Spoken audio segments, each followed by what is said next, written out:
warahmatullahi wabarakatuh. Kembali lagi bersama saya Tengku Anissa dari FKIP Matematika kelas 6A. Baiklah, di sini saya akan membahas tentang barisan dan deret bilangan kompleks.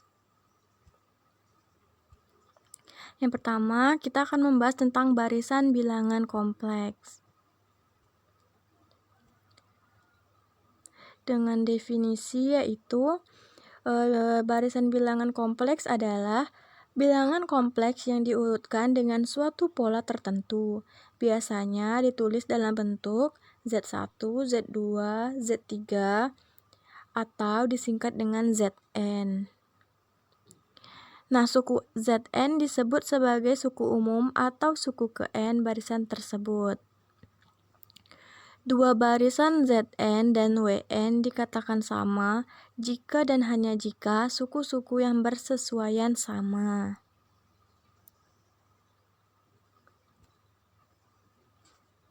Selanjutnya kita masuk kepada barisan konvergen.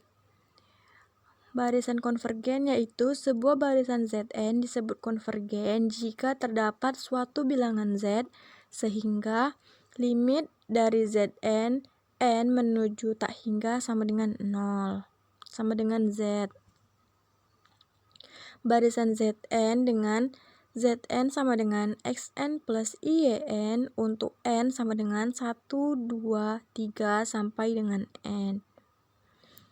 Limit n menuju tak hingga dari Zn sama dengan A plus IB jika dan hanya jika limit n menuju tak hingga dari Xn sama dengan A dan limit n menuju tak hingga dari Yn sama dengan B. Kita masuk ke contoh soal. I pangkat n per n. Apakah barisan tersebut konvergen atau tidak?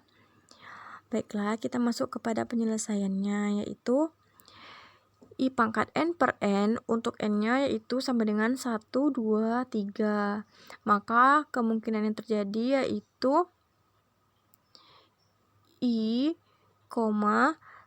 minus setengah, minus I per 3, minus I per 4, sampai seterusnya.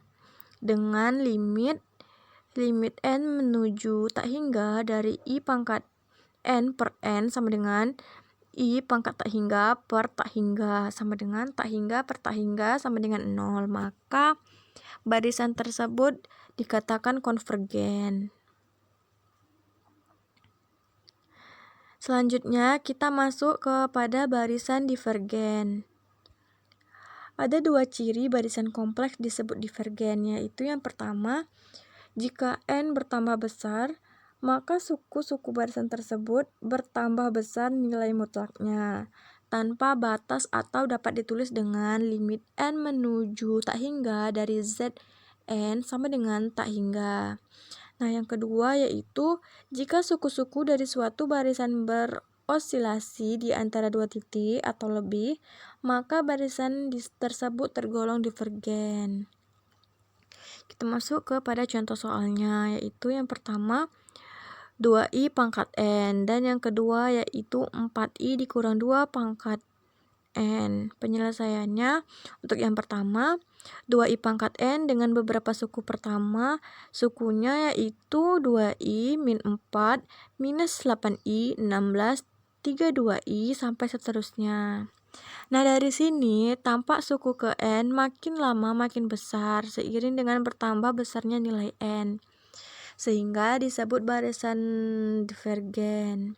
Dan contoh soal nomor 2 yaitu 4i dikurang 2 pangkat n dengan beberapa suku pertamanya yaitu 4i dikurang 2, 4i dikurang 4, 4i dikurang 8 sampai dengan seterusnya. Tampak suku ke n makin lama makin besar, maka seiring dengan bertambah besarnya nilai n, sehingga barisan tersebut dinamakan dengan barisan divergen. Selanjutnya, kita masuk ke deret bilangan kompleks. Definisi deret bilangan kompleks yaitu penjumlahan suku-suku dari bilangan kompleks bila barisan dinyatakan dengan pola Z1, Z2, Z3, sampai seterusnya, maka deret dinyatakan dengan pola S1 sama dengan Z1, S2 sama dengan Z1 ditambah Z2, dan S3-nya sama dengan S1, Z1 ditambah Z2 ditambah Z3, sampai dengan seterusnya. Maka dirumuskan menjadi Sn sama dengan Z1 ditambah Z2 ditambah Z3 ditambah sampai dengan Zn dikurang 1 ditambah Zn. Sehingga Sn sama dengan sigma I sama dengan 1 dari Zn. Selanjutnya kita masuk kepada uji konvergensi pada deret bilangan kompleks. Perlu diketahui, uji konvergensi pada deret bilangan kompleks ini ada 6 metode. Yang pertama yaitu teorema divergensi.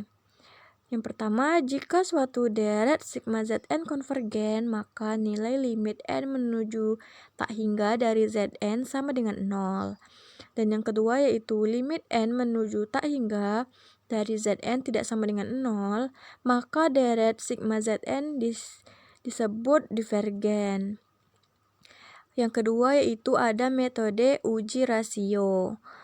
Andaikan sigma Zn adalah deret dengan suku-suku tak negatif dan bahwa limit n menuju tak hingga dari Zn plus 1 per Zn sama dengan rho. Maka jika rho kecil dari 1, maka deret tersebut disebut dengan deret konvergen. Yang kedua, jika rho besar dari 1, maka deret tersebut dinamakan deret divergen. Dan jika rho sama dengan 1, maka deret mungkin konvergen atau divergen. Selanjutnya, yang ketiga yaitu ada metode uji akar.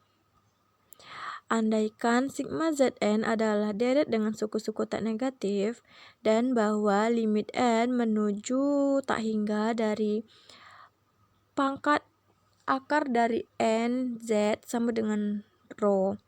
Maka jika rho kecil dari 1 disebut dengan deret konvergen. Jika rho besar dari 1 disebut dengan deret divergen. Dan jika rho sama dengan 1 disebut dengan deret konvergen atau bisa juga dengan deret divergen. Yang keempat yaitu ada metode uji integral. Andaikan sigma Zn adalah deret dengan suku-suku tak negatif dan bahwa fungsi y sama dengan fx didapat dari penggantian n pada suku umum deret dengan peubah kontinu x.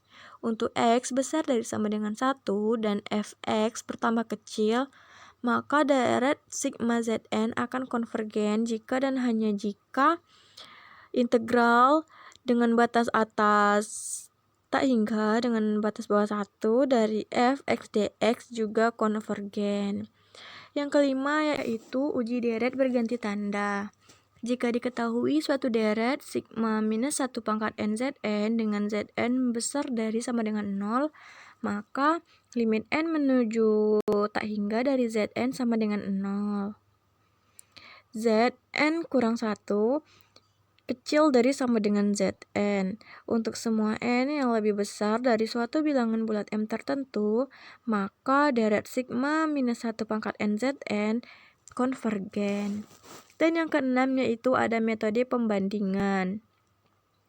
Diketahui sigma Zn adalah deret dengan suku-suku tak negatif, maka yang pertama, jika telah diketahui deret sigma Kn konvergen dan ternyata Zn kecil dari sama dengan Kn untuk semua n setelah suatu bilangan tertentu, maka sigma Zn juga konvergen.